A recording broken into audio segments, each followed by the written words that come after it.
Welcome to Journey of the Rhode Runner, the podcast that takes you on an inspiring expedition through the diverse and captivating life journeys of remarkable individuals. I'm your host, Paul Stressner, who is on a journey to run a 5K in all 50 states. Coming to you with Adriana Ferns, my friend and personal trainer who's on a soul friend journey herself. We're thrilled to be your guides as we lace up and hit the road to explore the unique paths, challenges, triumphs, and wisdom that have shaped our guests into the extraordinary people they are today. Join us as we dive deep into personal stories of resilience, growth, and transformation, uncovering the secrets to success, happiness, and fulfillment. So whether you're a fellow runner in the race of life or simply curious about the incredible stories that unfold behind every individual, get ready to embark on an unforgettable adventure on Journey of the Rhode Runner. Well, let's get the show on the road. Hey everybody, it's Paul here. And Adriana. Today we have a very special guest. As you know, we've been talking we're so excited. Some Rhode Islanders may remember Crystal Bui as a reporter for Channel 10 News. She has since moved to different markets.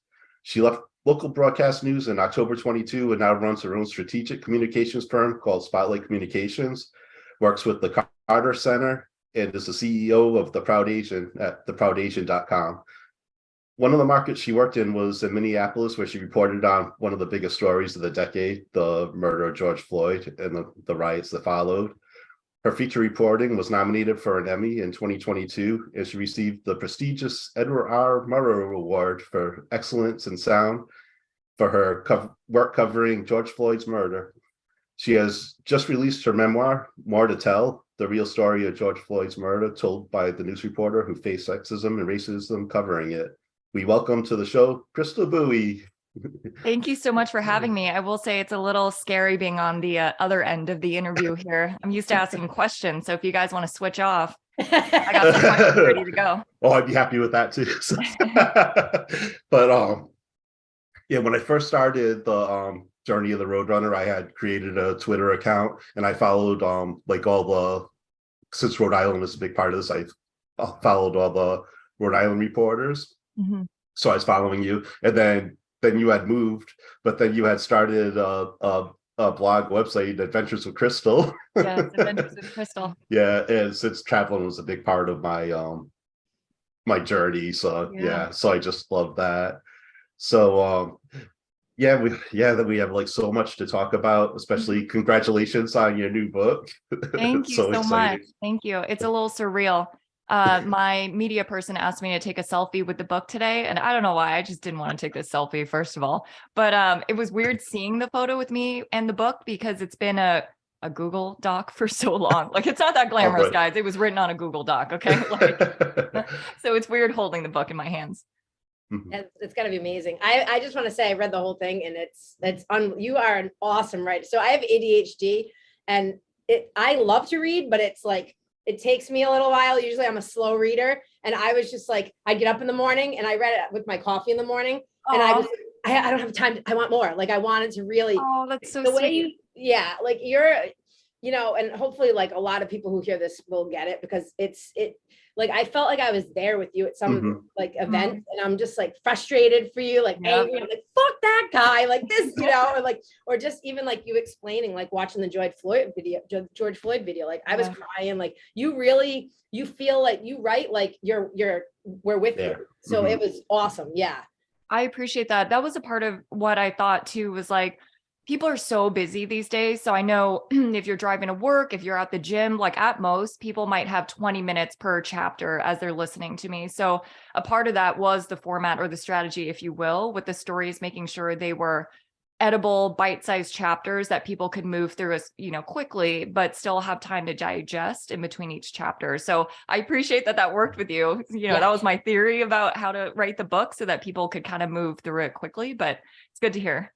Well, and we get to know you too. You simultaneously kind of cover a lot all at once.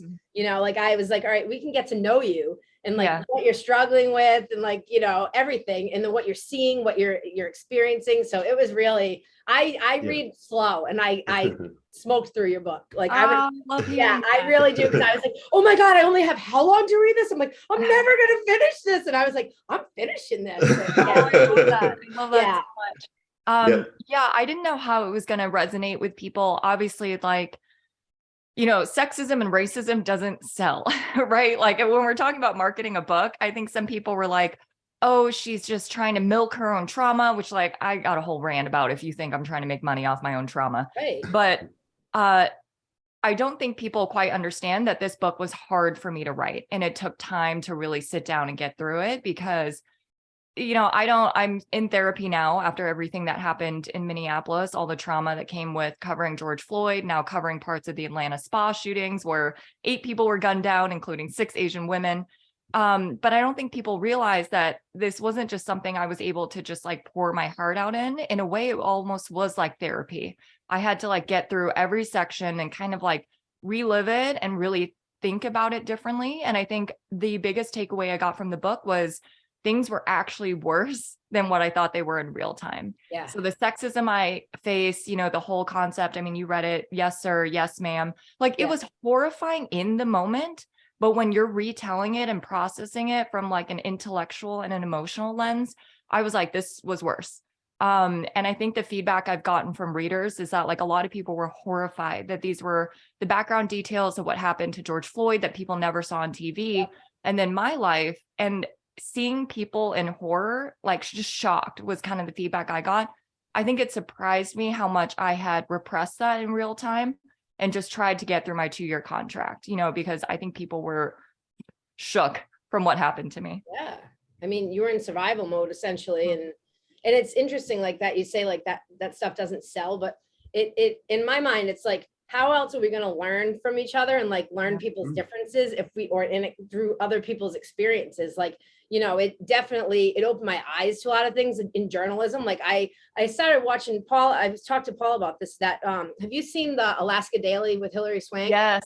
So I'm not caught up though, but it's like, it really opened my eyes to like, it makes me respect like journalism more. Cause I obviously don't have experience in the field or anything.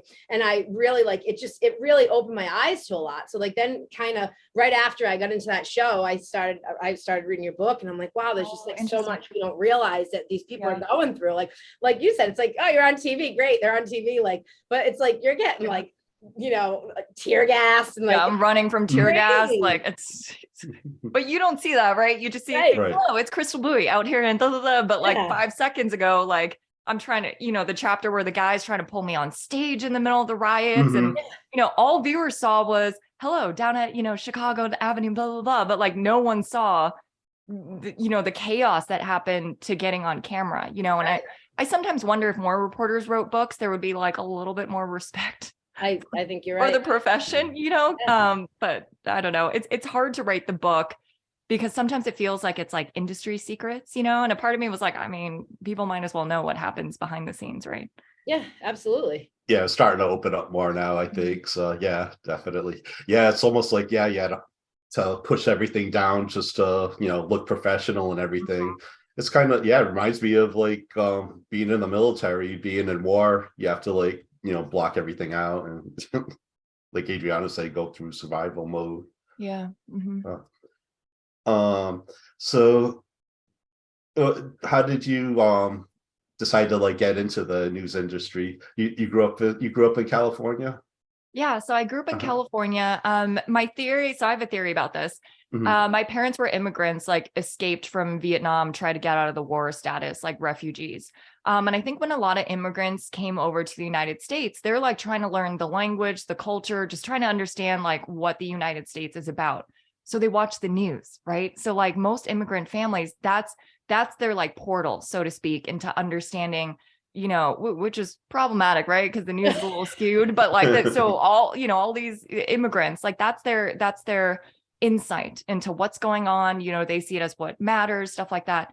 So growing up, we always had NPR on the radio because my dad was trying to understand, learn better English, right? But he wanted to understand current events so he could keep up with coworkers and not be like, the immigrant, so to speak.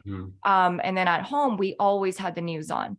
So I think that was just kind of embedded in me. It's like, I always saw people on TV. I thought the women were beautiful and smart. And then you want to be one of them, because they look glamorous, right? Like joke was on me on that part. But I think that's just how it came about. I was surrounded by watching news all the time, that it seemed like such a cool profession. And then, I think I tried to escape into multiple different professions, but for some reason I keep being pulled back into news. So I think that's just how it started. It was just a presence in my life growing up. News always was. Yeah. No, it's like, yeah, I have like so many questions, especially like what the news Fire 'em industry off. Fire 'em off. says. So, when you're reporting, do you find your own stories or Yeah. So people is it don't just realize that. They think that, we just get handed stories every day. My life would be so much easier if that was the case. Every morning we have what's called an editorial meeting, which now after reading the book about how problematic our editorial meetings were and just how racist. Yeah, exactly. Yeah. Jeez. So we have to come in and pitch 3 story ideas. So like, even when I'm done with work at 7, I'm like stalker mode. I'm like checking Instagram, Facebook, like what's the dirt? What can I pitch tomorrow? And so having to pitch 3 stories every day, like original content, I can't just be like, the mayor is going to be at this marathon, right? Not a real story. They would be like, yeah, we saw that flyer too. Try again, Yeah. So you have to come in with 3 story ideas. And it's a tough competitive industry because you're also very exposed when you're sitting in a room full of like very smart, educated or not, but, worldly, so to speak, people, and they're all coming in with 3 ideas. You don't want to be the one sitting there with like 3 bad ideas, so inherently it's a very stressful occupation career because I'm like constantly on the go. I feel like I'm constantly like slightly stalking people and eavesdropping, because I need that story idea. Like I need 3 story ideas every morning. But yeah, that's kind of how it goes. And then the managers listen to the pitches and sometimes they don't like any of your pitches and they technically already knew you were going to cover the mayor at the marathon. They already knew that, but they wanted to see what you had anyways, just in case. So yeah, it's a very tiring profession, but I also feel like I could probably be a private investigator now if I wanted to go into an entirely different career. Like my stalking skills are real good. They're up there. That's awesome.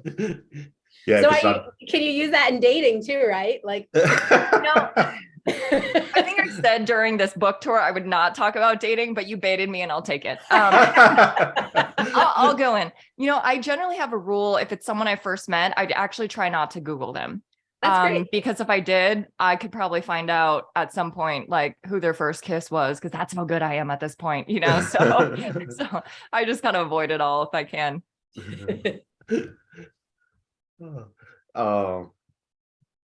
Yeah, I have we can get into like some racism talk. I have a note here that says Irvin is an insecure little fuck and Fred is too. Yeah, like I was so frustrated. Oh, Irvin, the best fake name ever. I love myself for that name. Well, obviously, I mean, the book is truthful, as best as I could recall, and some of the scenes were recreated based on memory. And there are text messages and secret voice recordings to prove it. However, I don't know, editorially, I just decided not to use their real names, even though it's truthful, and I probably could have. But I think it's because I wanted the focus to be more on my story than who these culprits were. But Irvin, what a man. What a man. Paul had texted me and he's like, don't read this before bed. I'm like, I've been reading it in the morning because you get so fired up. Oh, yes.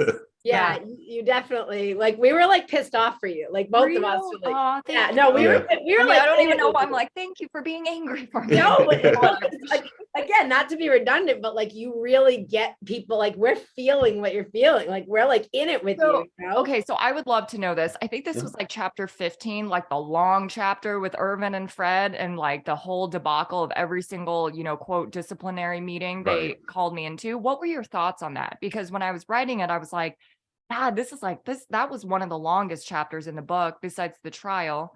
But I don't know, like writing it, I was like, man, this is a lot of sexism for one chapter. Like, I mean, it was showing what was going on. Like, like if anything, it made me feel like you went through hell. Like it had, like you were telling us what was happening all the time. Like I was like, if I worked there, like I'd fucking lose it on this guy. Yeah. Or I'd cry and then I'd like quit. Like I was like, I don't know what I would do, like punch him or like just cry and leave because Like, if any, I didn't look at it personally. I didn't look at it like, oh, this is a long chapter about this. Okay. If anything, I was like, these fucking guys, it goes from like, they're totally favoring this one person on Valentine's Day who was like stuck in the house with a Was that pandemic. not Can't take insane? their dog, like that like so here's the thing, like when I wrote the book, it almost made it fictional to me in a way, because it became such an outrageous story that I was like, man, if I didn't have text messages proving a lot of this, I think in my mind, I would have been like, this had to have been fiction, because there's no way a newsroom could have acted this with this amount of racism and sexism. well, and like it was so blatant. So blatant, you know? exactly. Yep.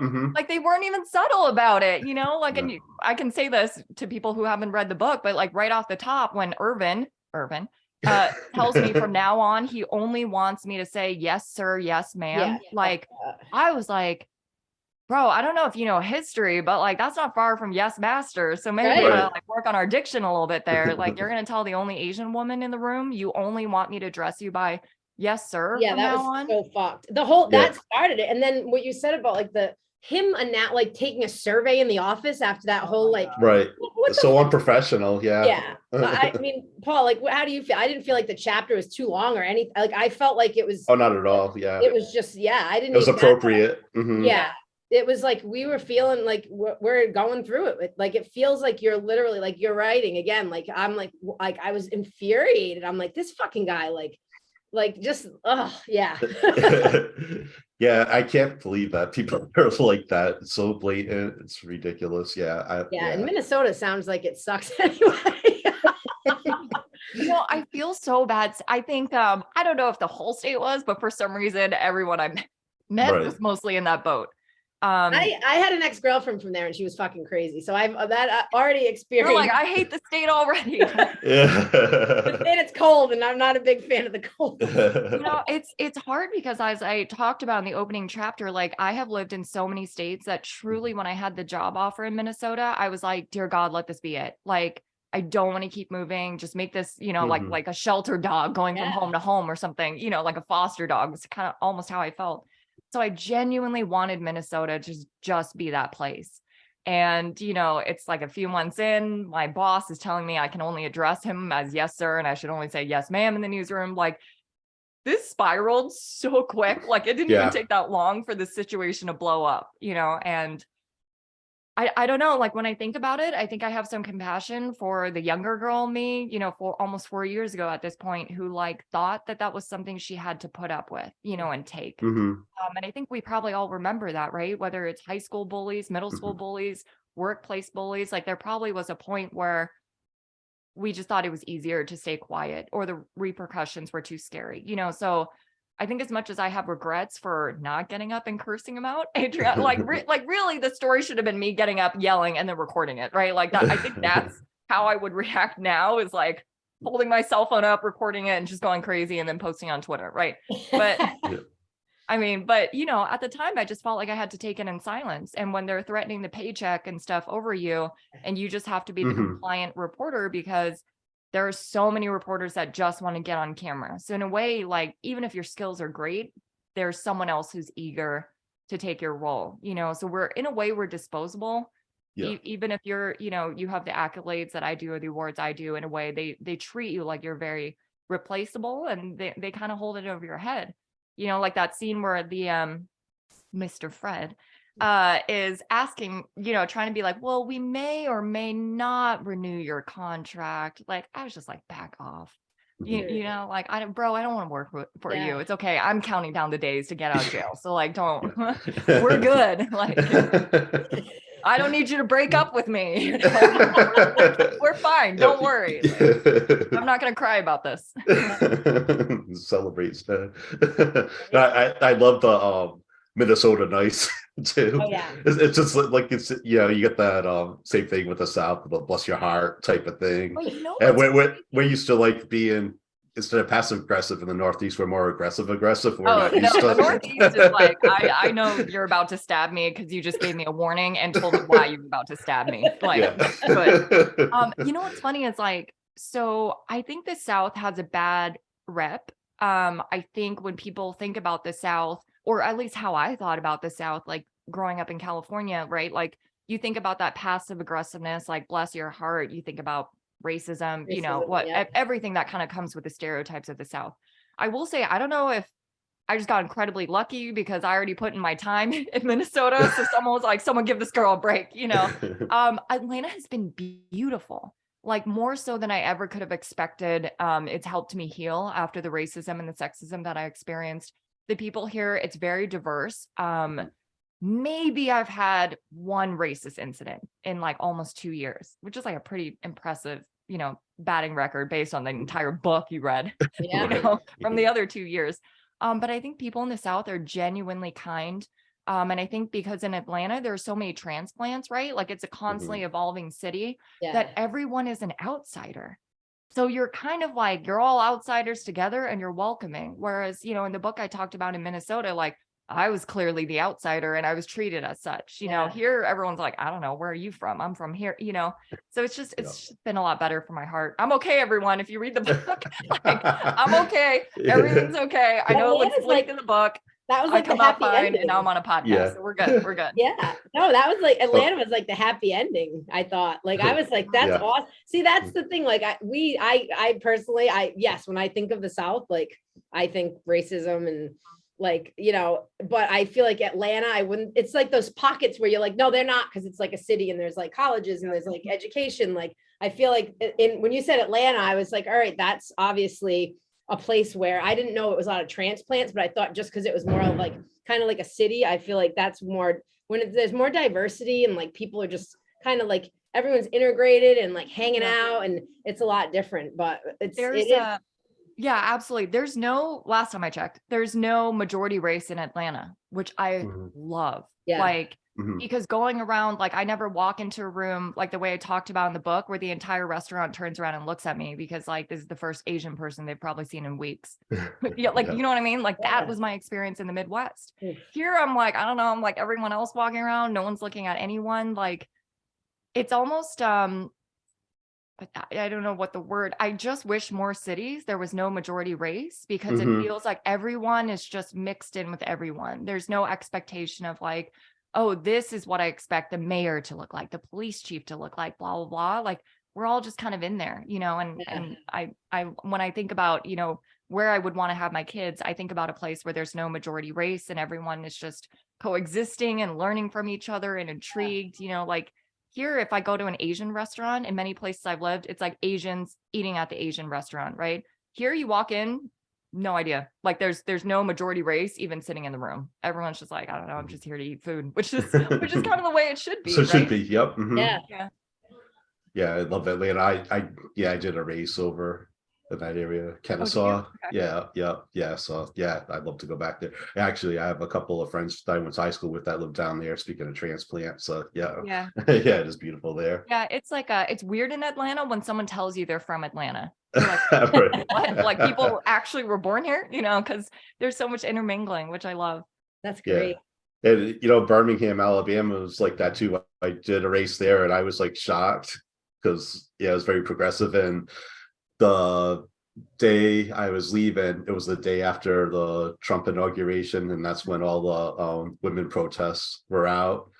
And so I was going to the Civil Rights Museum because I wanted to get a couple of books. I had been there the day before to do the tour, and I pull in this park across the street from the Civil Rights Museum, and all the protesters are coming. You see signs, this pussy grabs back. And it's like, and so I stopped and I went there. It was incredible. So that's not something I would have expected. So that's why it's good to expose yourself to different cultures and everything. I think so too. Like I don't know, girl in California, like the South was portrayed a certain way, you know what I mean, in the history books that we studied. And so it's been, I tell people, I'm like, God, I never would have thought growing up that, you know, North Bay area, you know, NorCal, like not even just like a California girl, like a California girl, you know, would find home in the South. But I think it does say something to your point, Paul, that like, you don't know a place until you actually know a place. So, you know, just reading about it in a history book, you know, I had a totally different perception of the South.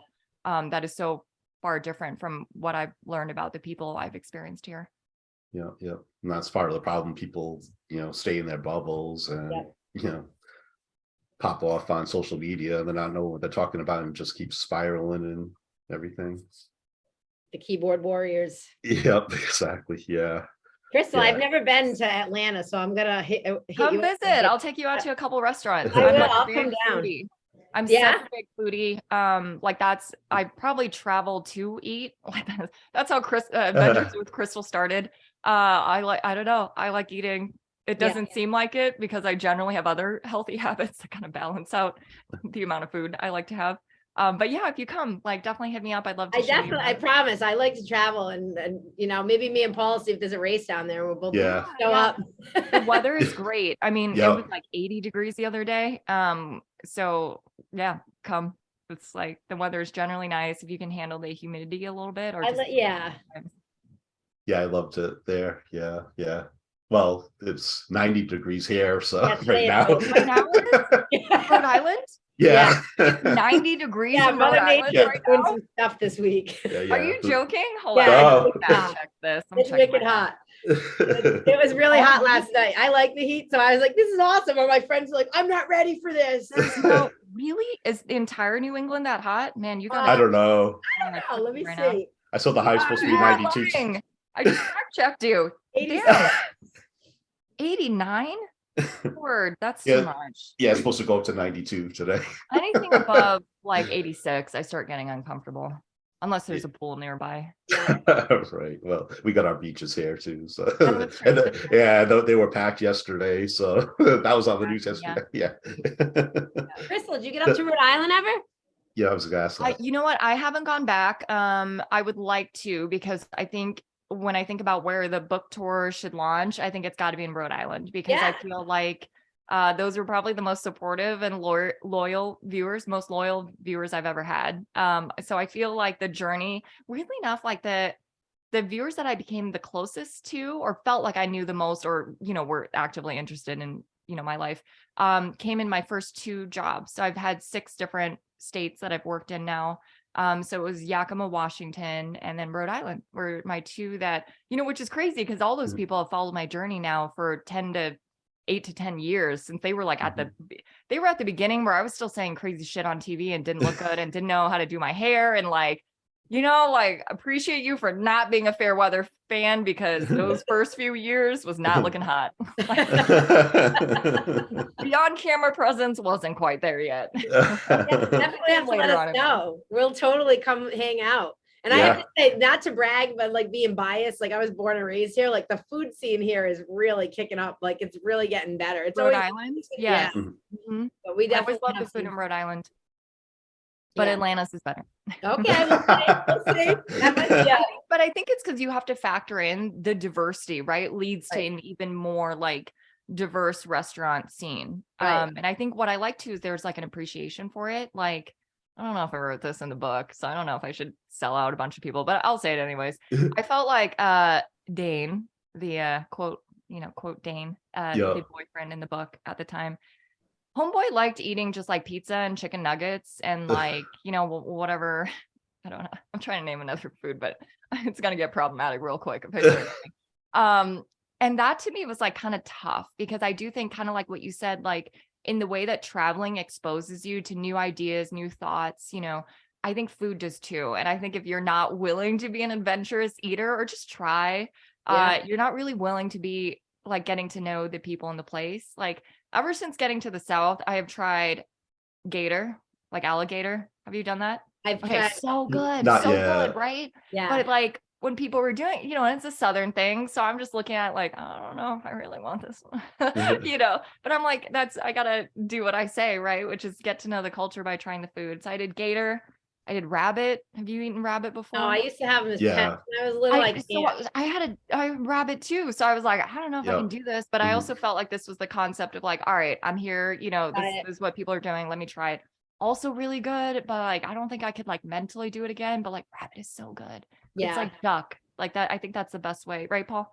It It sounds like you had a better experience. The one I had was kind of tough, so I didn't like it that much. No, I was in South Carolina. Oh, the food is amazing in South Carolina if you want to try, you know, that. But I think I've been more of it. And then the Midwest was like bison and I don't know, I just tried random stuff.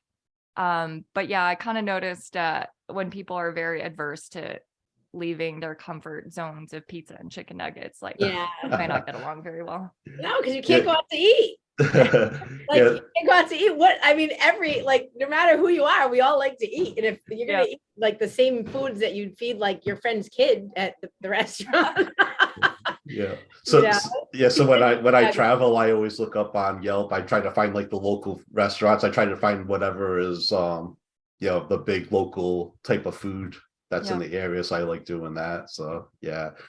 I don't do any chain restaurants. Like I like finding the hidden gems.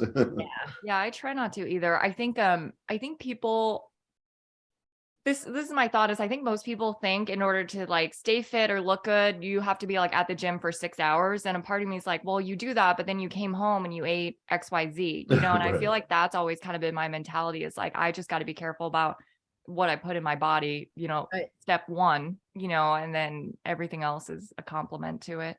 And plus, if you eat, like, if I tell like my clients, it's like, if you eat good, like I go to some restaurants in town and they use like the local beef, like, and if you eat good quality food, you can have food that's really yummy.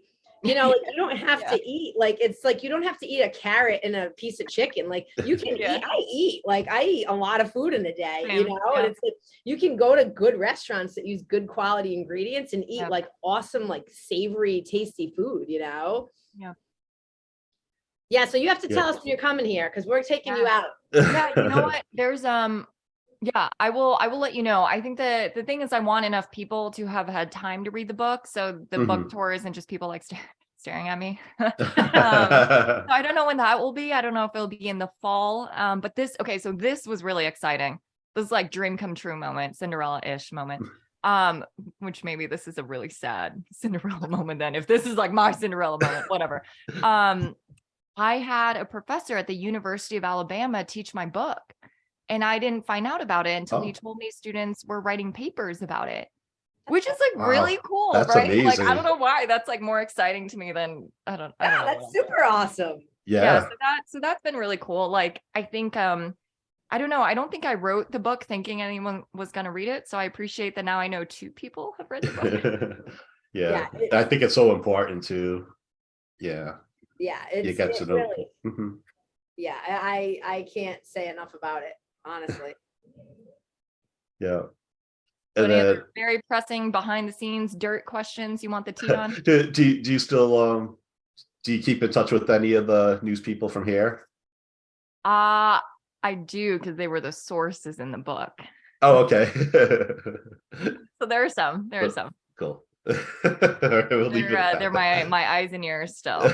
But also they were necessary, because like I said, rewriting about the sexism, the racism I face, like, it does, you almost like start gaslighting yourself. Like, I felt like when I was sitting there, I was like, there's no way this happened, right? Because this is like blatantly wrong, so I'd like write the sentence and I'd be like, there's no way that happened to me, right? There's no way he actually said that. There's no way, they tried to cover up sexual harassment. Like, there's, like, how is that a thing?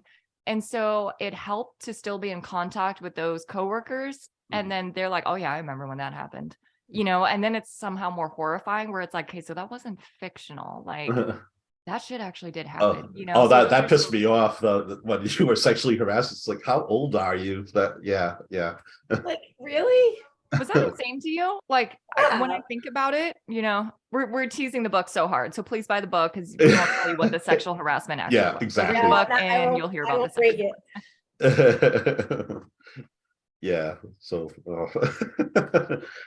and now I love your site, The Proud Asian, too. Like, that's like so important. Are you getting a lot of contribution for that? Yeah. So The Proud Asian came about, I think, More to Tell kind of gives the precursor to how The Proud Asian came about. So when I was growing up, you read about that racist incident where that man was pretending to shout me and my mom in the book that I talked about. Yeah. So I think from that moment, read the book so you can hear it. See, I'm trying to plug the book.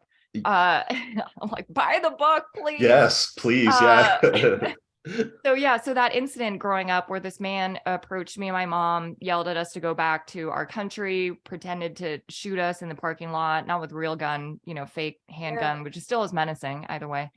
I don't know if it was from that moment, being 5, where I was just like, I do not want to be Asian. Like there's something about a little child where you look at that and you're like, well, clearly who I am is now a danger. It's now attracting danger, you know? And I think as a child, that was the most intellectual I could get to. The point was my mom and I are Vietnamese and this guy just tried to shoot us for being Vietnamese. Therefore, I don't want to be Vietnamese anymore.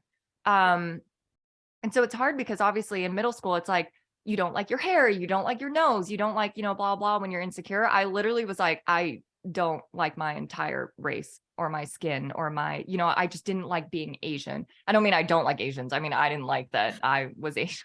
I don't like my entire race. No, I meant myself. Yeah. Don't take that quote out of context. The way you would be treated. Mm-hmm. Yeah. So it was really hard because I think I just tried to deny that Asian roots for so long. And it really did come down to, and not deny, like I was subtle about it. I didn't like to talk about how I spoke Vietnamese. I tried to lay low, be as kind of neutral as possible.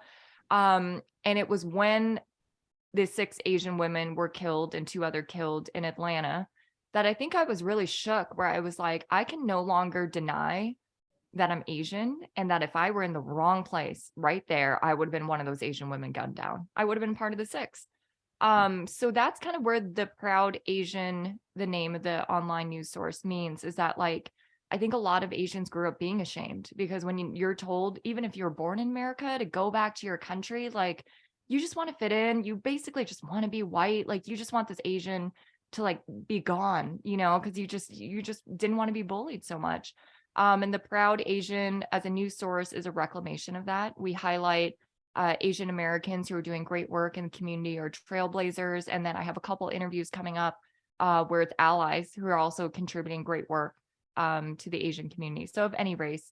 And you don't have to be Asian to read the Proud Asian. I think a lot of the stories are universal, but they involve Asian people more so. I think that you just have to be curious and willing to understand. And I feel like a lot of people ask me, well, I'm dealing with, sexism on a different stance, maybe a different type of racism. Like, why should I care about the Proud Asian? And I always say, I'm like, well, Dr. King said, injustice anywhere is the threat to justice everywhere. So if you don't realize that my problems will also be your problems in a different form, we're not going to get anywhere together. Because so as long as someone's racist against Asians, trust me, there's going to be homophobia. There's going to be racism against Black people, Latino people. There's going to be sexism, so these are all, I think what I said in the book is different battles of the same war. Yeah. And if we are not willing to learn about everyone's different battles, like it's, it's going to be around. Like, I hate to say that, but discrimination knows how to sustain itself. Yeah. It feels like you're either like Paul, like how Paul was saying when he travels, like, we all want to try different food. And it's like, we've talked about this in the podcast too. Like when you go somewhere, like we want to learn about the culture. We want to like get like, integrated and understand people's like everything, whether it's like your religious beliefs, your food, anything. Like, I feel like that it makes us more connected. And that's kind of how we battle this. And people who are just like, nope, I don't want to leave this town. I'm not doing anything. Fuck everyone. No one's coming for me. I'm going to get all my guns. And it's like, yeah. I don't know. I love learning about different, I try to learn. I'm terrible at learning languages, but I try to learn a little bit when I go to another country, just so I can say like, please, thank you, all the important things. And yeah. It's just, I don't know. I just don't understand how people don't want to learn. Like, it's curious. Like, we'd be boring if we were all the same. Like, there's nothing like exciting about just being all the same and like not having different things to talk about or learn about, and it is like I feel like the only way, and we've talked about this a lot, like that's how we're going to battle all of this, is to really like love other people's differences and like embrace it and try to learn from it, Yeah, I think instead of approaching people like they're weird, if we just approached it with a little bit of curiosity, it would go a long way. You know what we'll call it? Don't be a chicken nugget. Get that on a bumper sticker. And, I'll say, it's an inside joke that pokes at a certain man named Dane. And, you're listening today, Dane. I enjoyed the book, and I'm glad I cut out a lot of chapters about you. That's awesome. People should just be, what, like, honestly, this could have been a 400-page book, so people should just be counting their blessings on what was said. It's, you know. Yeah, I was thinking But that that's how the that must book have, starts, right? Hold on, I right. have my copy of the book. I'm going to read that quote because I felt like people were texting me. Fred and Irvin were trying to say stuff. This is one of my favorite quotes. It says, "You own everything that happened to you. Tell your stories. If people wanted you to write warmly about them, they should have behaved I better." love that. Mhm. I love that. Like, Bam. and that's how the book started, because I was like, you know, like, let me just preface the scene here a little bit so that if you're angry, I wrote this truthfully about you. Don't do that shit to begin with. Right. Yeah. There would be no book. I would have had a great life. I would have like got married, had kids in the Midwest. Like, trust me, that is preferable than writing a book about sexism, racism. Like, Right. you know, Yeah. but Yeah, I know. things gonna change. Yeah. It's just that, yeah. I don't know. It's just like this division is just awful. And you know, sometimes I have hope, and then other times it feels like it's always gonna be the same. Still all these shootings going on. Yeah. But yeah, with all the like the mass shootings, you have like all these people that call themselves pro-life, but they're not the ones that are they want to keep their guns and assault rifles. That, you know, what's the point of them is to kill. So Yeah. You know what's interesting is, so I work for the Carter Center. They're one of my clients. And I help their democracy resilience network. And the initiative is basically to protect elections and to ensure that elections happen without violence. So basically kind of an initiative in response to January 6th. But it's cross-partisan. So, you know, I'm on a team with Republicans and Democrats coming together for the same goal. And I just think it's really scary what's happening right now. Yeah. I think the divisiveness is really scary. I think the polarization is really scary. And I don't know if I'm just pessimistic that I just don't know what has to give for it to get better at this point, you know? Like, I think the state of things are just so scary right now. So scary. And there was like some sort of study that came out that is saying, like, more than ever, people are actually starting to segregate. So you'll move to a neighborhood, which kind of makes sense, right? Where like the people are more younger and liberal, or you'll move to a neighborhood because you want to be around more conservative people. So they did this big study, it wasn't the Carter Center, it was someone else, about how literally people are starting to separate themselves so they are less exposed to ideas. So whether or not it's like, you don't shop at Whole Foods, you don't shop at Trader, like literally there are like now like separate places that people will just go. And so that division is actually getting worse because we're moving ourselves in such a way that we're actually being less and less exposed to people with other ideas as a point, you know, in the way that people during the pandemic decide to move to Florida or Texas or, you know, New York, what have you. It's like, we literally are trying to avoid people with different ideas now. And that also scares me. Yeah. That's crazy. yeah, something's gotta give where we gotta like get back. Yeah. But I don't know how. That's the scariest part. but Like, I come into work and the TVs are on, and every time I walk in, I'm like, is there a shooting today? Like, what happened in what state? Because we have like the news is on, like 4 different news channels are on when I walk in the morning. And it's just like there's always something like chaotic, like scary chaotic, not like the norm, you know, not that any chaos is normal, but you know, you have your normal day-to-day chaos. And it's just like the big like news flash, and it's scary. Like, who, and you know, the children getting shot like every day, like it's ridiculous. Like, I have trouble keeping track. yeah, I really do. And it sounds so terrible because I'm in the news, but I think that's, right. you know, over the course of 10 years, I would say I've covered at least 500 homicides. And and I think that's like a very conservative estimate for 10 years. And it's hard because I think there's too many to keep track. And then people's like real names and stories just become almost like straight street locations times, you know, whatever to me.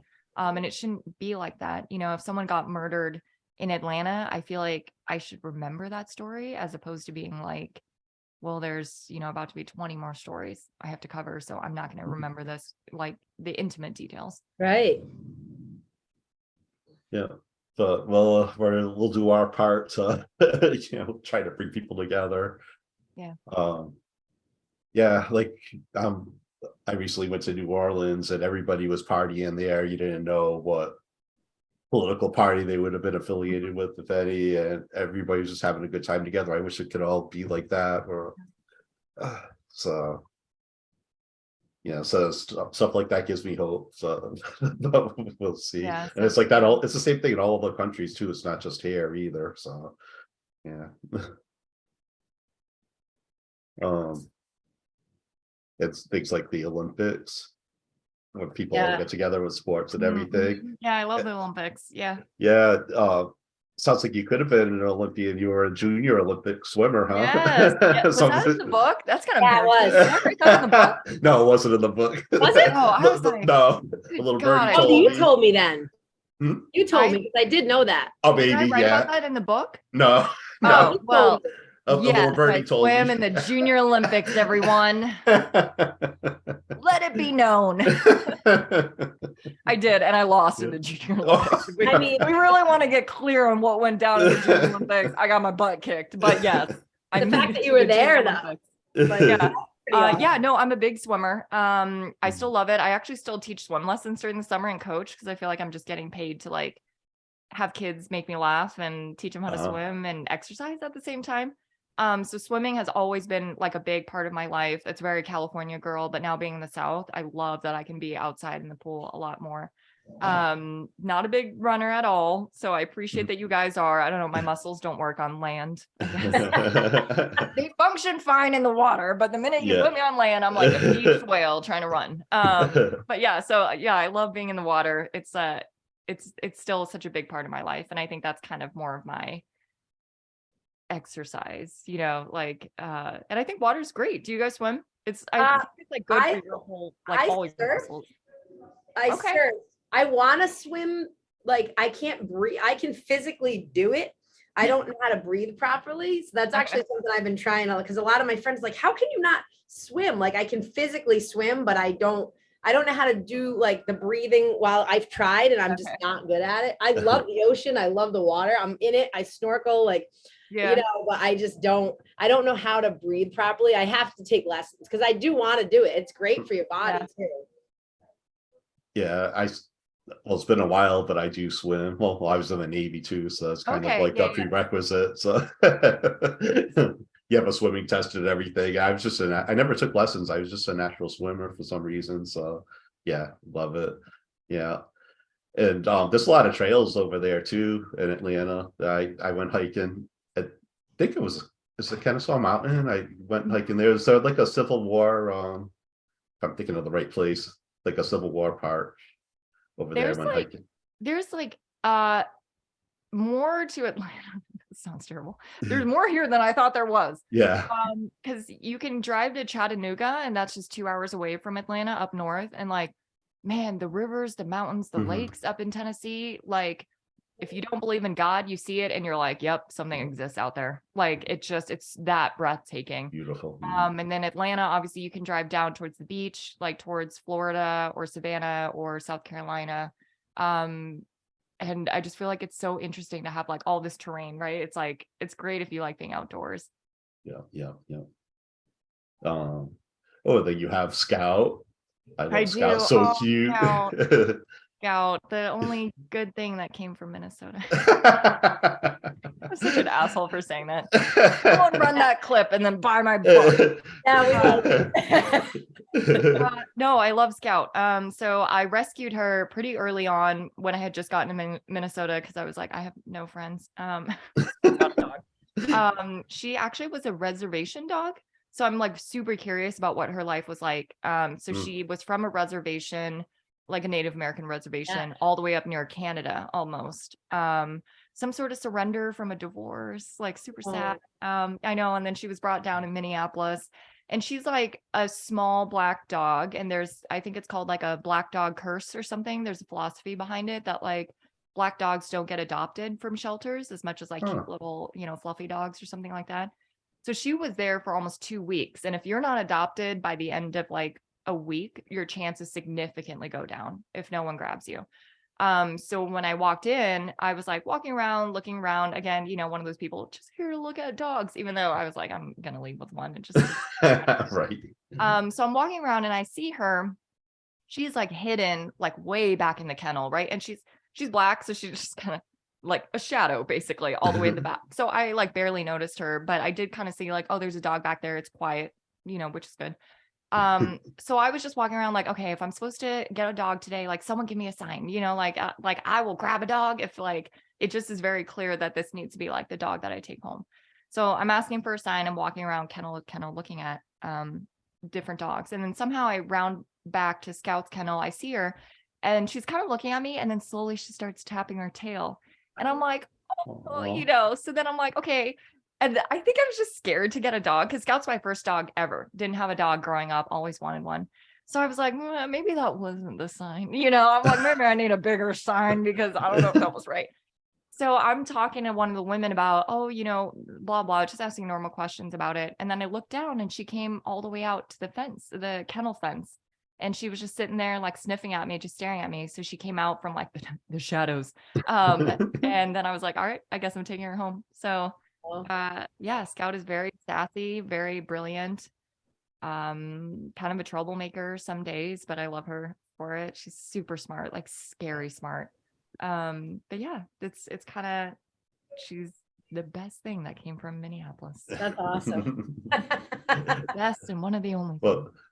Well, that may be this book. Yeah, well, I guess it's true. The book did come from Minneapolis. Although I almost feel like the book came from Atlanta in a way, like the healing that was needed. The healing, yeah. To be able to write that book, yeah. Yeah. I have to get, so I have your actual, like the computer copy. So how do I get your book? And I want it signed. Paul has an autograph. So. For the plugs. So you can get the author signed copy at moretotellbook.com. And that site should be up for a while. Essentially, I just sign the copies and then I send them out. And then it'll be available on Amazon, Barnes and Nobles, like across online retailers starting May 1st, which is Asian American Pacific Islander Heritage Month.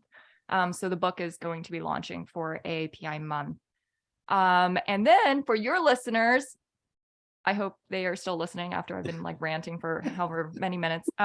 If they type in runner at checkout, they'll get a discount. So type in RUNNER at checkout at moretotellbook.com and you guys will get a special listeners discount. I love it. Thank you.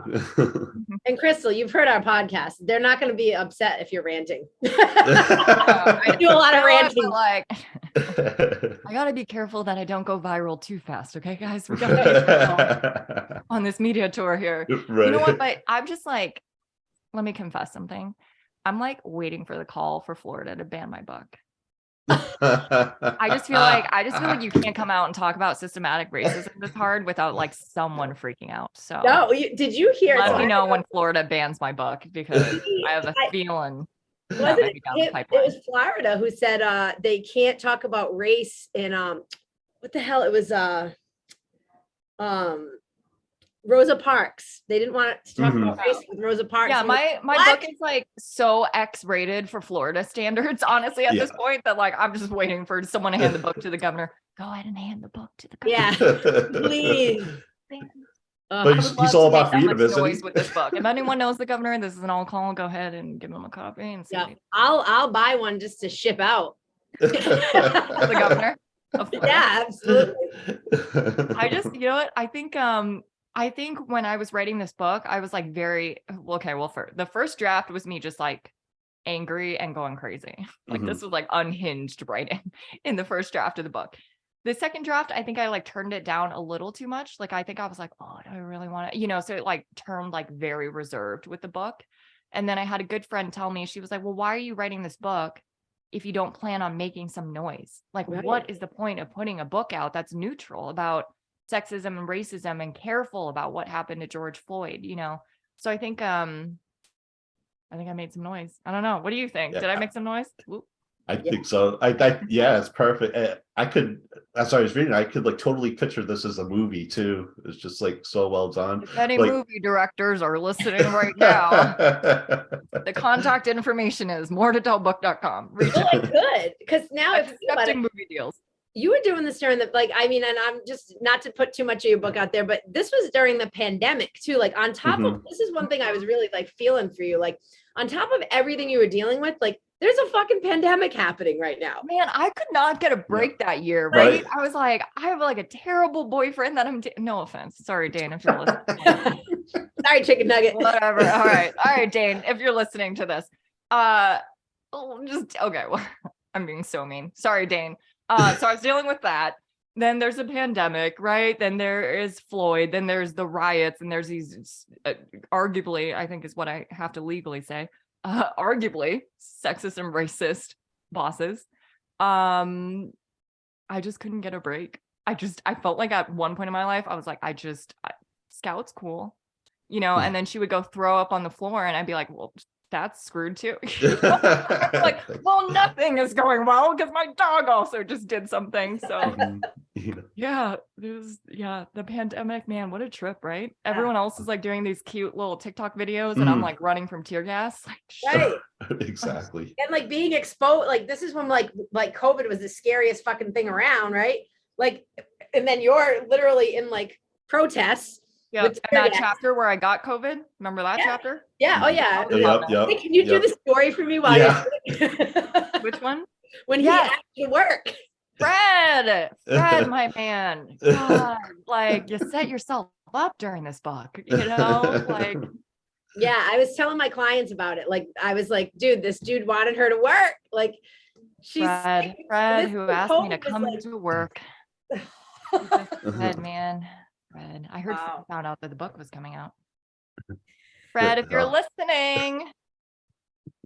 Yeah, I really I was thinking about it. I'm like, now, like, not only you're like exposed to people out and like all these people breathing and screaming on you.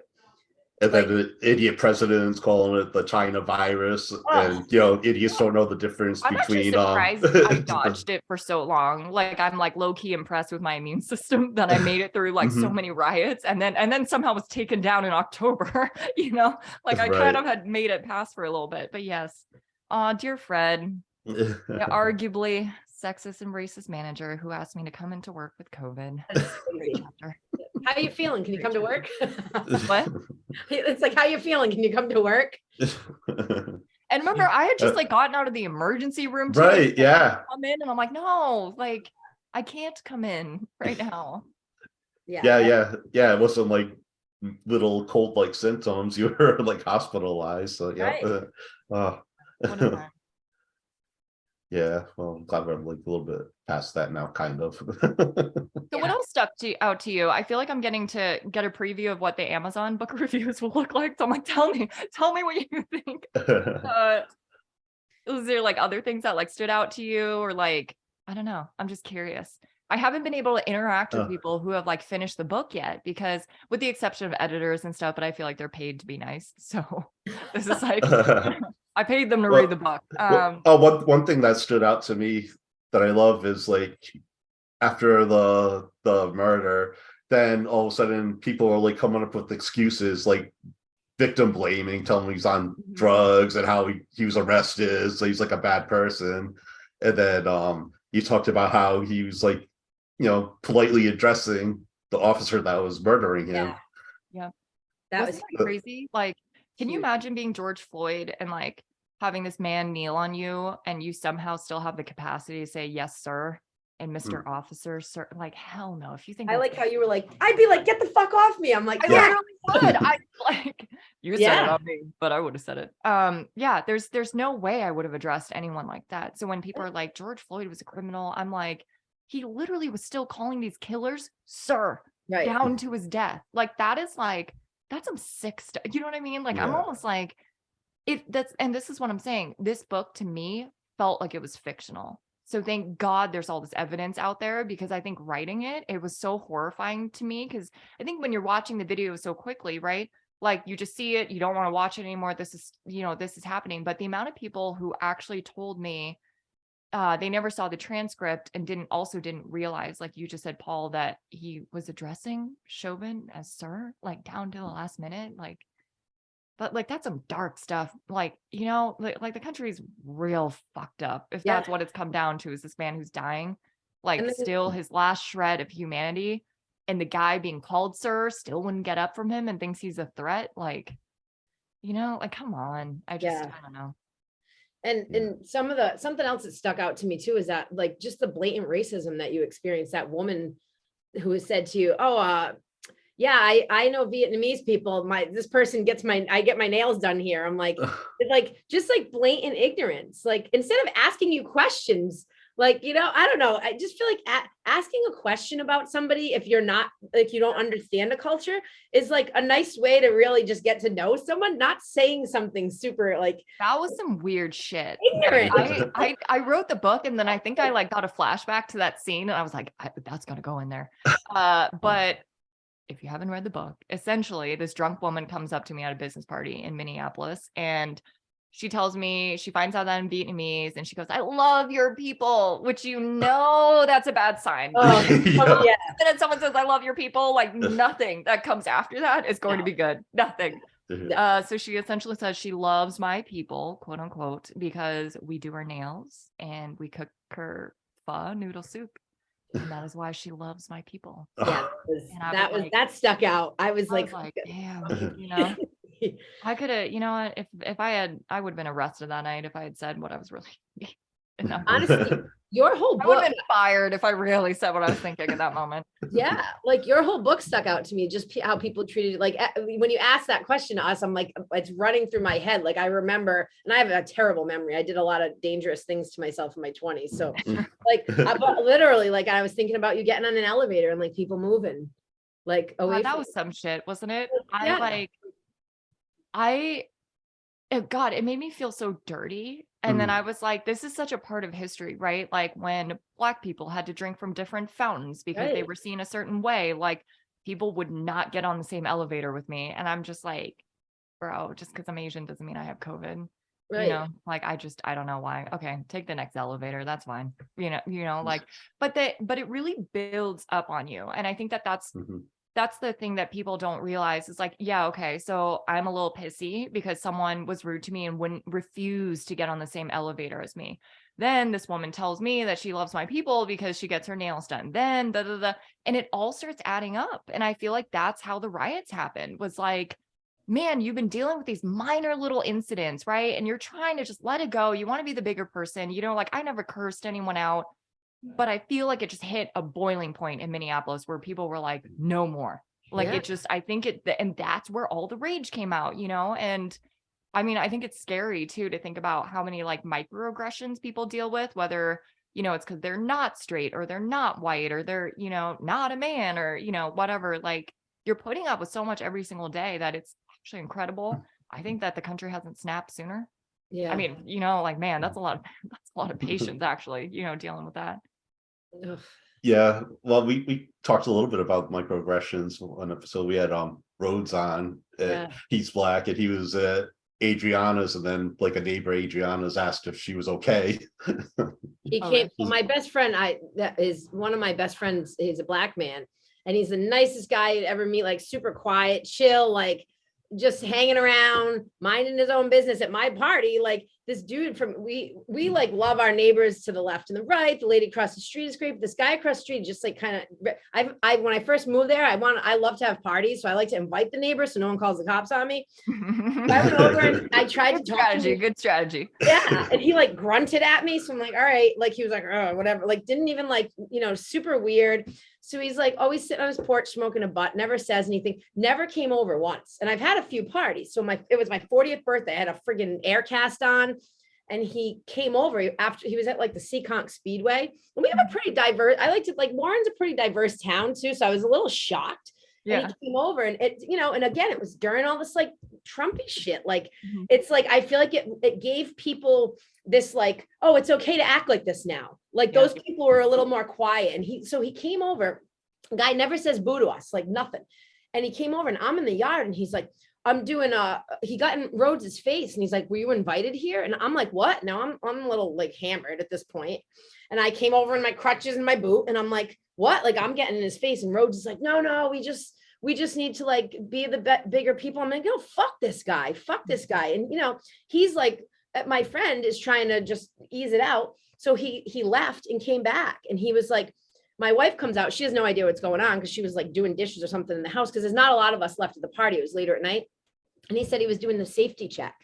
And so we thought we were lighting off, fireworks are illegal here, the big ones, but we always do them anyway. We're lighting them off in the yard. And we thought, and she's like, he thought, she goes, are you a firefighter? He's like, no, I'm an electrician. She's like, what are you doing then? And he's like, and I was dancing with Rhodes now up on my deck, and I was holding on to him because I have one leg. And he's like, are you okay with that? And I'm like, fuck this guy. So he basically, my friends got him out of there. But like, where do you get off coming to, it's my fucking house. Like, and I was losing my mind. And Rhodes, you know, and this is the experience that I've had around him, that like, it makes me so infuriated, because he's more nervous about the cops coming because they're going to come right to him. He's like, just let's leave it. We can be the bigger people. I'm like, no, Michelle Obama. Like, we're not being the bigger people. It's like, I'm so pissed off. I'm like, fuck him. I'm like, you know, like I've been friends with this guy for like over 20 years. Like he's part of my heart, you know? And I was like, so upset. And the guy had never, we don't talk to him. We don't communicate with them. And I've had a couple, like I got a little tipsy another day and I was flipping out in my driveway. I'm like, fuck that racist motherfucker. So he texted my wife, because they exchanged numbers before like she realized what was going on. And he texted her and said, am I the racist neighbor? And I'm like, if you have to ask that question, you might be the racist neighbor. Like, make a bet. Yeah. Gambling man. And we had Rhodes on, and he's just like, so like, you know, I look at it like, because you know, when you have like, we have honest conversations, I'm like, what is that? Like, what? He's like, listen, that's my whole life. Like, this has always been happening to me. And it's like, it's like heartbreaking. And you want to like defend your friends. And he's like, it's just, this is what I've dealt with in life. And it's like, it shouldn't be this way. Like, you're a human being. And like, I don't know, it really, I've experienced like being out with him before, like something else happened. And then it was a long time since something else did, because we have a very, like, our group of friends are just our friends. We're all mixed. Like, everyone's just kind of in the mix with each other. So when we go outside of our own bubble and something happens, it's like, you get really like protective and defensive of your friends. And, you know, he's like, we don't need any problems. Just let it go. I'm like, and I'm getting pissed off. I'm like, fuck that. Like, I don't want to let this go. I want to stick up for you. And he's like, it's not worth it. Please. Like, can you stop? And then I have to kind of, he's like, this isn't something you need to deal with right now. We can just go be away. And it's really hard, I think, to know how bad he feels. And it's still like, when, you know, there's been like Black men killed all the time, I'll text him and I'm like, I don't know how this feels for you, but like, I'm so sorry. Like, this must be like scary. And he's like, I appreciate you texting me, but you know, and I'll never understand, but I can try to be like supportive in it, you know? And I think that's where it's, when you have something like that happen to one of your friends and you realize how bad it is. And like, when you talked about people gaslighting you, it's like, it's absolutely constantly happening. Yeah. You know, it's, I like what you said, because I hope that's another takeaway from the book too, is in general, I think allies are so important. So like, you not being Black and being willing to stand up for someone who is Black, like, holds so much weight. And I hate to say that holds more weight than like other people within the same marginalized group standing up for each other. But when you have someone who arguably, you know, has a little bit more power in terms of like the race dynamics, like, allies are so, so important, because you know, I think in the newsroom, like when I'm getting gaslighted where it's like, oh, it's not racism, like, you're just not a good reporter. And I'm like, well, tell me what I'm doing wrong. And they're like, it's a general theme, you know, and it's like, you remember that chapter. So I felt like when I had allies be like, no, what you did was just racist, you know, like when they're white allies calling out another white person, whoever it may be, doing that, like, it makes an impact, because you're saying like, no, don't gaslight her. She doesn't just think you're racist because she is of a different race. Right. We all think you're racist, you know, in the room. And it makes a difference, you know, like, it makes such a big difference. That chapter, They Can't Stop You, probably one of my favorite chapters. I don't know if you remember that. You remember that? He's sitting at the laptop, very end, towards the end. Yeah. Meep, meep. Oh, sorry. What did I say in court? The strike that.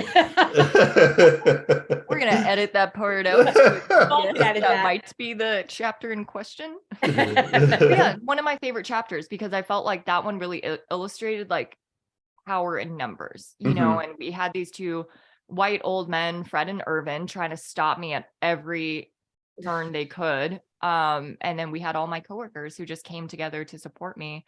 And I don't know what, honestly, like, I don't know if it would have been like I would have been hospitalized for an actual like mental breakdown, but like all those allies in the newsroom, however few there were, like made such a big difference. Like this book actually could have been worse, had it not been for those people who stood up for me. Which is scary to think, right? But you saw the Yeah. chapters where people, had my back and they were trying to move stuff Yeah. around, and it was already like terrible, even with people having my back, that it, Yeah. it really, really actually scares me some days when I think like, what if there were no allies? Like, Right. God, this would have been a whole different book. This would have been banned in Florida right away. I Yeah. wrote that book.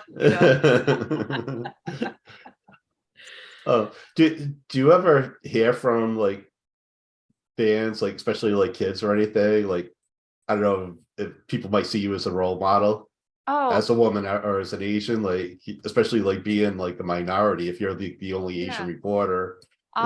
I do, and I love it. So in Rhode Island, this was really cool, although it could have been really creepy. It could have gone down way worse. Let me preface it that way. A dad actually brought his daughter out. Now this sounds creepy, but it wasn't.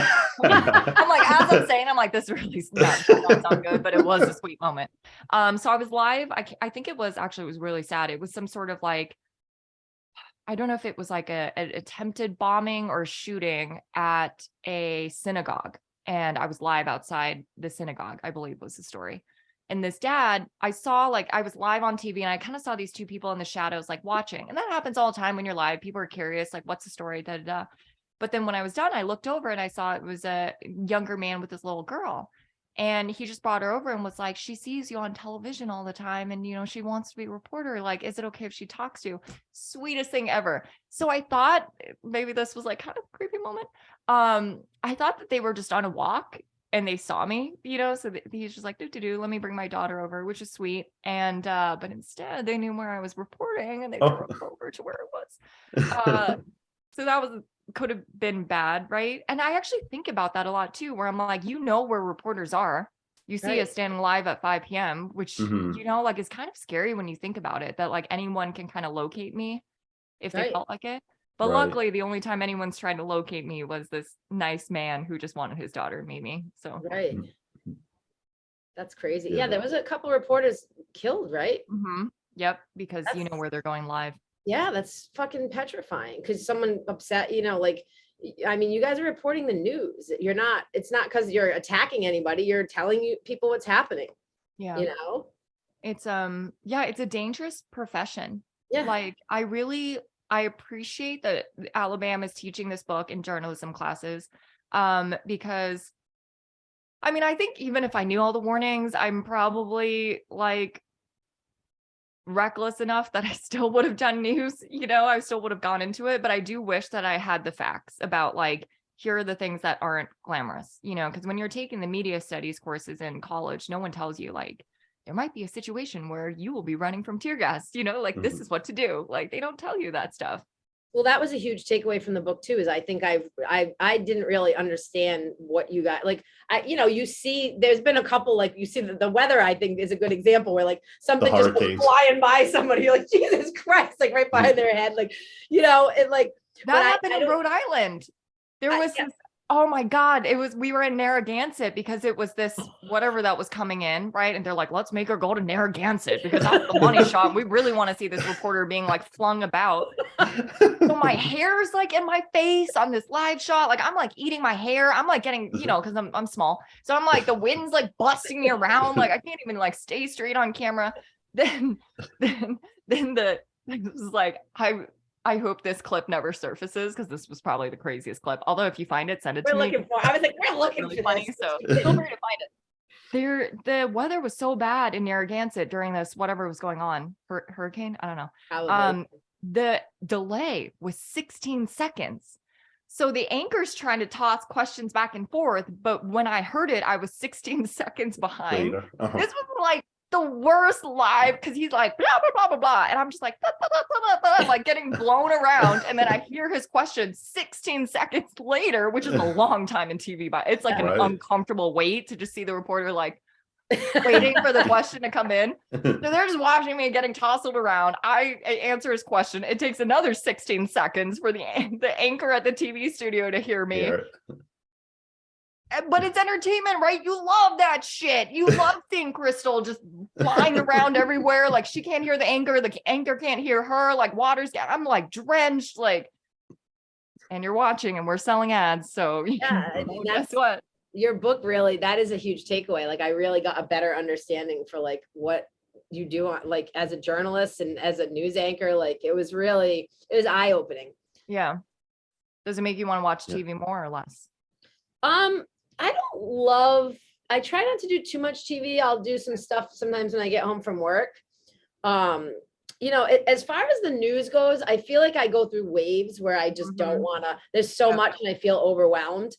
It's actually interesting because I grew up, Channel 10 was what we had on in the house. Like my dad, we had it on at night.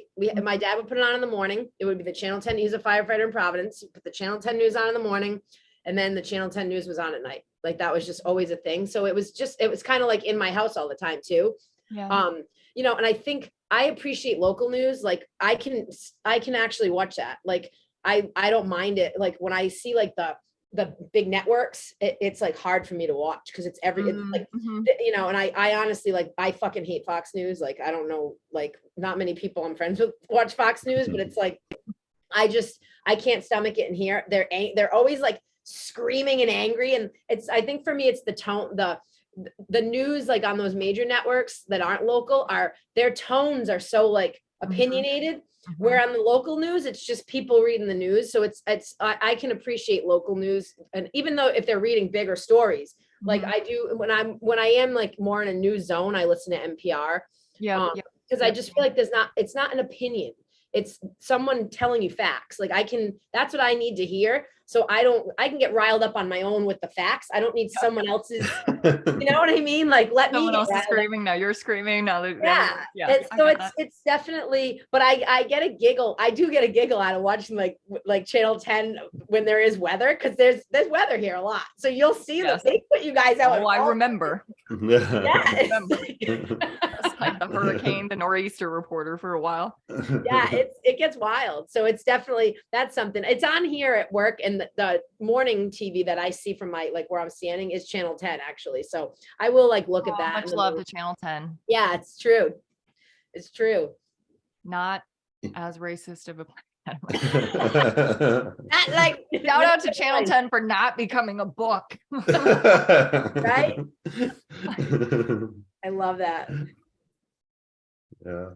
And another takeaway I took was the police chief there, how he became chief even though he tried suing the department and like making a change from the inside. I could totally see that. Did you not find that to be crazy? The chapter about how like all the different officers were like different races. Like I think people forget this wasn't like 4 white officers. It was like there was an Asian officer, there was biracial officer, there was the other white officer who taught Black students. And then there's Derek Chauvin. And sometimes I'm like,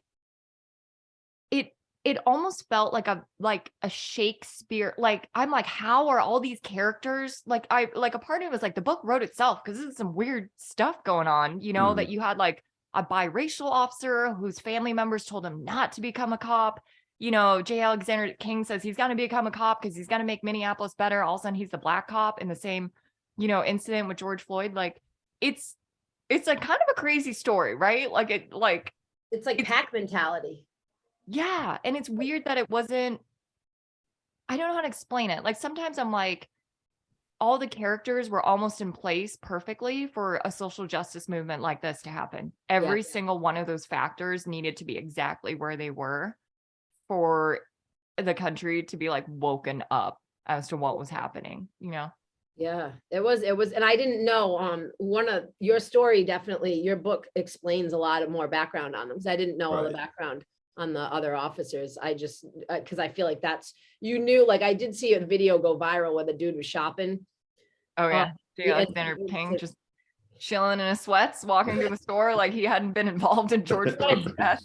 That was wild. Ballsy though, right? Yeah. Ballsy. Like I would not, whatever, if I committed some sort of crime, I would not be walking around in public. Like you're essentially the country's, figurative enemy number one. Like he's just like holding whipped cream, like gallon of milk, like I'm like, Alexander King, stay home. Like, and here it is, like no mask during the pandemic. Like you're supposed to be obeying the law, you fucker. And like it just shows you like that, do as I say, not as I do. Like you can't treat like you're not even obeying the laws there. Like I just couldn't believe that he, like, after being released on bail, he's just like picking up food at the grocery store. shopping. Like, Just I shows don't the know, mindset. DoorDash that shit. Like, Yeah. you don't have to be walking around right now. That's how you go viral, you Right. know?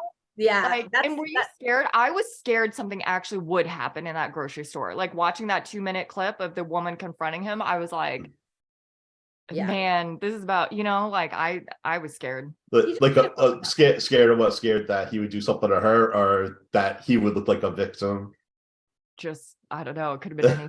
Anyone's name, Yeah. Yeah, that you definitely did. Did a great job of explaining who they were, though, because I didn't know their backgrounds as deeply, and I was like, oh my God, these people are like, they're supposed to be helping the community, and they did the complete opposite. It's hard to believe, I think, like even Tu Tao's story, the Asian officer, like his father was, allegedly violent, and he wanted to become a police officer, I imagine, to help other people, because Minneapolis police officer helped him on a day where his dad was violent. Right. And then you're like, and then you were also involved in George Floyd, like it's just, the stories are so crazy, because when you read about their backgrounds, you would think that they would have been the heroes, right? And then you're like, oh my God, like it's, I don't know.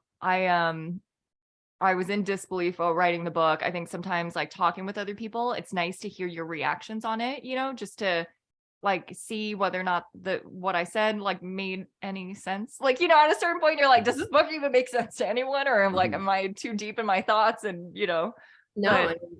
Now, how are you still dealing with like the trauma from watching that video? Or are you kind of like, you've worked through that in therapy? So I still am going to therapy. I'm doing a combination of trauma therapy and hypnotherapy. My therapist, she actually used to be a high profile death penalty defense attorney. How badass is that? Wow. And then she just was like, I don't like this anymore. So then she just like became a trauma therapist. And I think I found her because I was like, all right, this woman is a badass. And I was like, if she's defending clients on death row, I'm like, I can't say anything that would really scare her, right? Like, can I say anything to this woman at this point that would be alarming?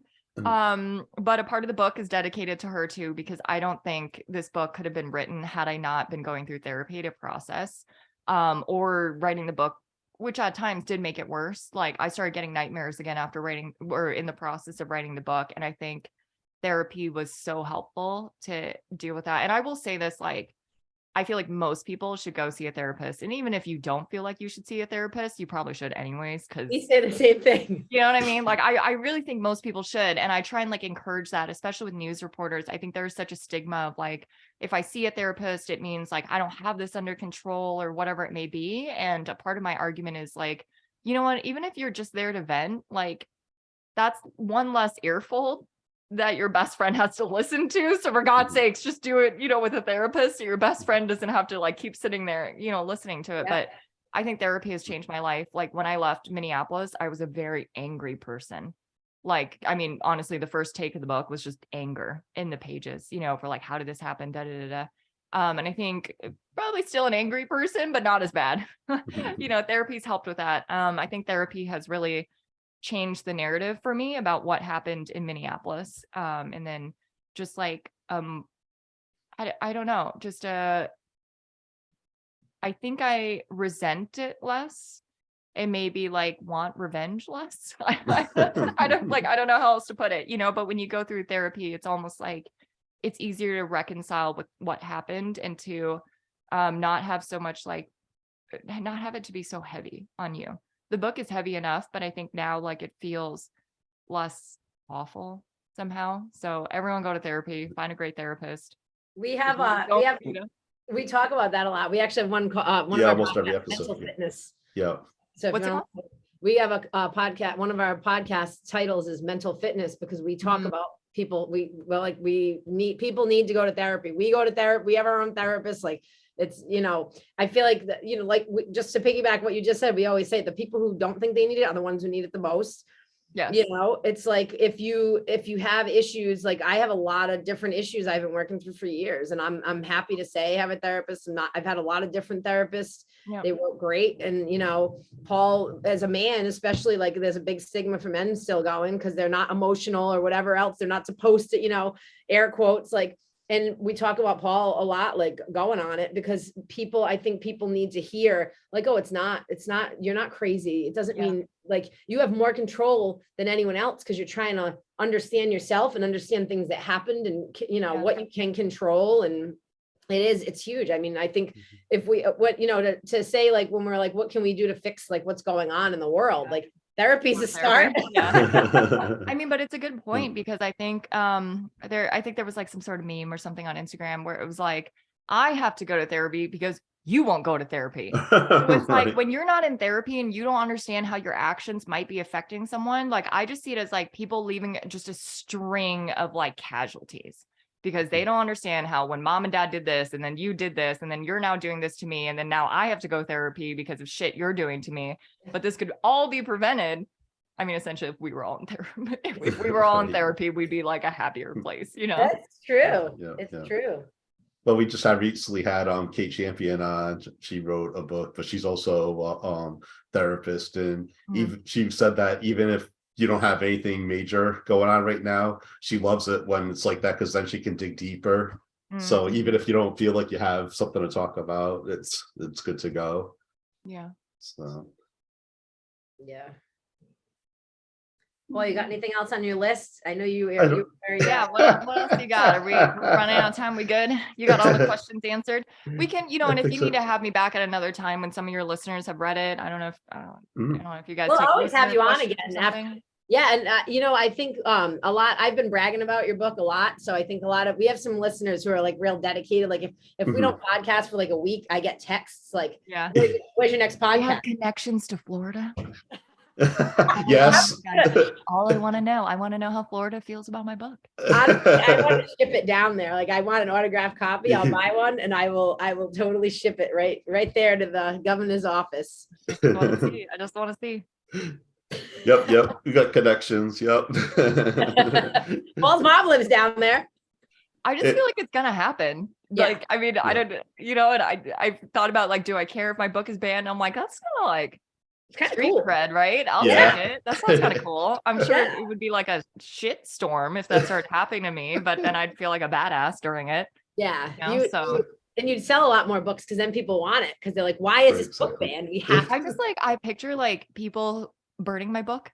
Is that weird? Is that really strange? A part of me was like, man, like I'm talking a lot about stuff that happened with Floyd that no one knew about. Like this is like intense conversations about like the stuff that women face, the stuff that minorities face. There's also chapters about men who don't meet the man mold, in newsrooms and like they're screwed too, but then I was like, I feel like some I don't know, racism deniers, I don't know what they're called, but is going to be pissed off at this book. And I was like, I will totally feel like an amount of badassness if people start burning my book. You should. That's strange. I don't even know if I should be saying that, but I don't know, whatever. Well, I mean, it is interesting. Is it cool to have people so whoa about your words that they want to burn it? Burn it, And then part of it's honestly it means or use it as a coaster. I don't care. Use my book as a doorstopper or whatever your needs may be. It does. It means if someone's that angry at your book, it means you hit them. Like that you hit. You actually your words mattered. Even though they're right? Not You should feel angry about racism. You just should this. And I think some people, when I did the first preview tour, they were like, well, you should just get over it. Like, why is she writing a book on this? And I'm like, I really don't think you should ever just get over racism.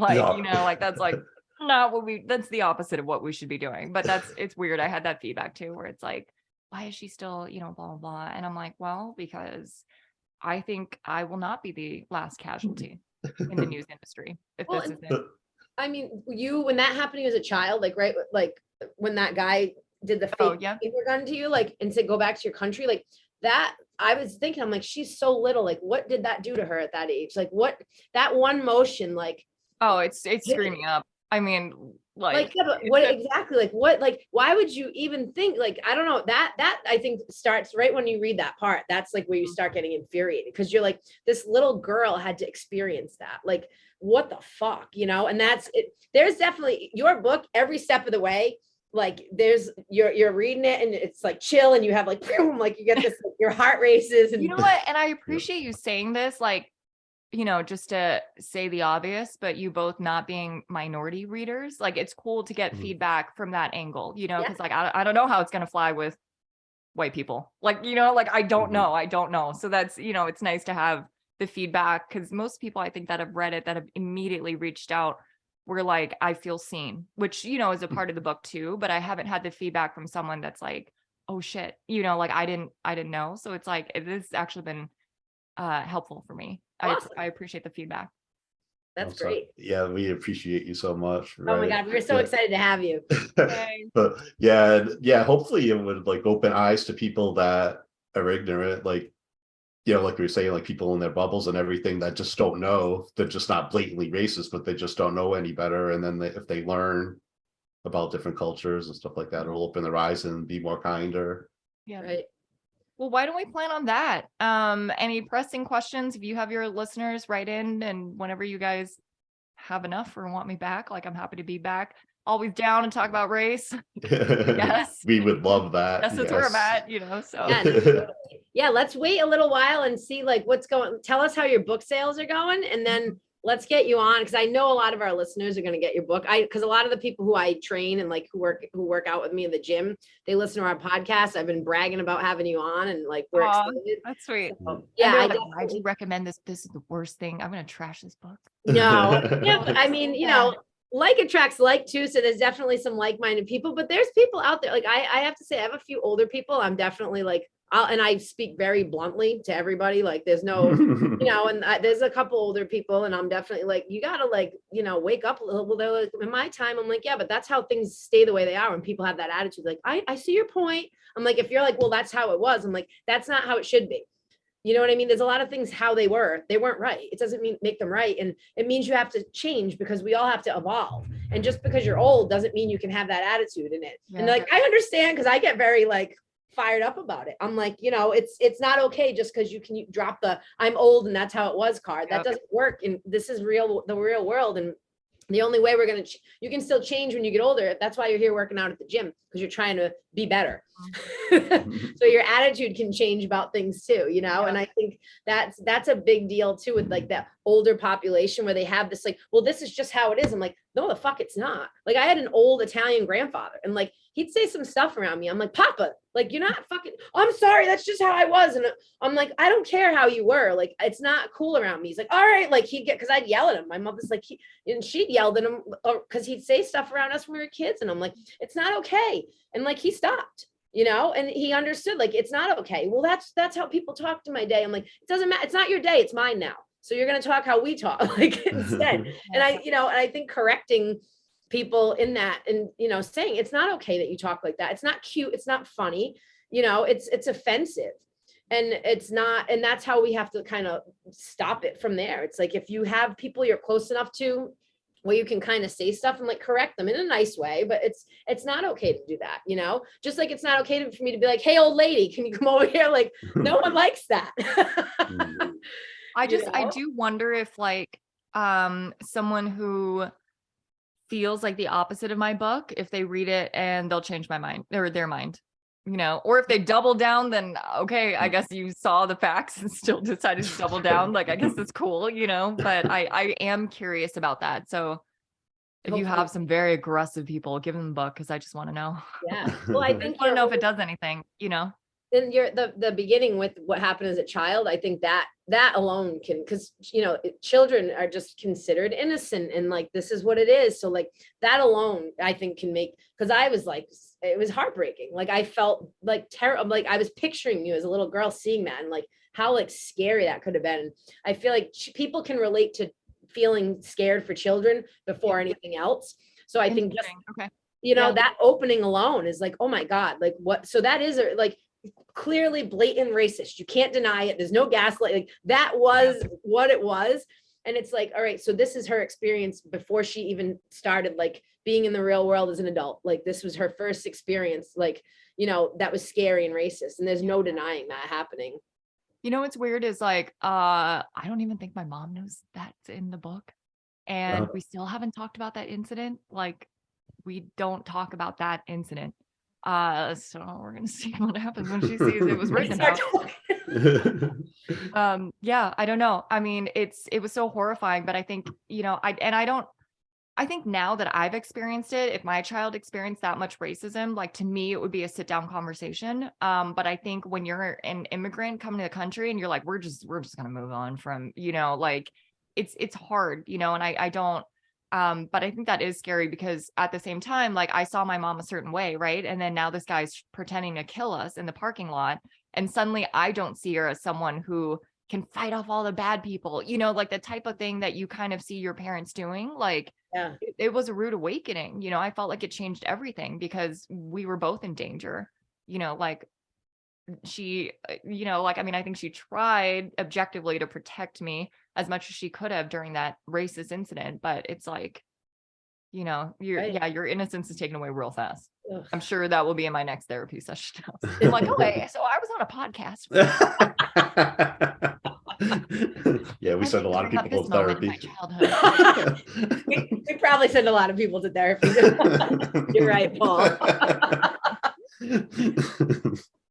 Yeah, we say some things on here, Crystal. I'm glad you listened to a few of them before you came on, because I'm like, sometimes I'm like, hope someone's not on, like, she is crude, and Paul's just as bad, because Paul comes out of the side pocket. Sounds like quiet and like sweet, like he's got this like nice sweet voice, and then he'll be like, boom. No, Yeah. it's good. It's good. I love it. And I'm excited to like see what the feedback is. I'm excited to hear more about the book. It'll be interesting to see, you know, the adverse feedback. I actually might just not read it at all. I don't know. I might not even bother reading adverse feedback. But yeah, like so far it's been, I don't even know. I guess this is just the start of it, right? Like the books just arrived in physical copy. I think Paul, when did you get your physical book? Do you remember, Adriana? You guys, I think it might have been last week. I think it was like at the beginning of last week. Sent me a picture. I'm gonna get mine. And I'm gonna buy one for and send it to the governor's office in Florida. Just put some matches in the same. I want to burn this. If you don't mind tagging More to Tell book, right? Yeah, on Instagram. There's a 5% discount code. Like, that's amazing. That's awesome. Oh. Yeah, I think we should. Yeah, maybe we can wrap it up. But yeah, we'd love to have you back on again for sure, though. Yeah, that sounds great. Thank you so much for, you know, the time, for reading the book. You know, like, thanks for sticking with the systematic racism through the 212 pages. Like, you held on to the plot. It's a super easy read. Like, it is a really, like, again, like, you are an awesome writer. Like, I have to say. Thank you. Yeah. Like, yeah, I love the, you know, combining your own personal story with the, you know, the background with the George Floyd and everything else, like perfect. So yeah, so I hope more. So I hope you get a lot of people buying it, make it a bestseller. So do you want to tell people how they can contact you? Yes. So I think there should be a contact form, but if you go to moretotellbook.com, there should be an email address. Sometimes it gets routed to the administrative assistant for the book. So just moretotellbook.com. You can actually just follow me on Instagram and message me there. Just don't message me anything mean, because I don't care for it. Here's my contact info. Just be nice about it. But if you follow me on Instagram, it's Crystal Bui News. So CRYSTAL Bui, B as in boy, UI News, NEWS. Send me your selfies with the book, please. Like that's the most exciting thing ever. I don't know why that's more exciting than me holding the book. Like that wasn't really satisfying. You want to do a selfie with the book. Yeah, you're on the book. Yeah, I've had the book for like 2 weeks and I haven't taken a selfie. Like, and then I was like, you know, like, I guess I don't know why. I don't know, because I've seen this thing for 3 years. Like, it's not. I don't know if it's like I don't have a child. So I don't know if it's like when you're pregnant, you're like, I don't know, I've known this baby, like this is not new, man. Like this, this is not surprising. I know what's in this book. You know what I mean? Like, and you're on the book, your picture's on the book too. yeah, like so. I know what this thing is about, but it's fun to see everyone else's reaction to it because for them it's, it's new. And for me, I'm like, burn this Google Doc, I don't know, get rid of it. But yeah, no, I appreciate you reading it. Thank you so much. Yeah, it was awesome. All right, Adriana, you want to talk about Soul Friend? Yeah, so any of our listeners, my company Soul Friend Yoga, we sell fitness apparel and yoga mats. And if you are looking to buy either, just know that some of your proceeds go to support free yoga and fitness to at-risk youth. And if you do capital SOUL 20, that'll give you 20% off soulfriend.com. So check it out and follow us on Insta, please. Yeah, you can find me at the Rhode Runner. It's RHODE on all the socials, Instagram, Twitter, Facebook, and journeyoftheroadrunner.com is the website.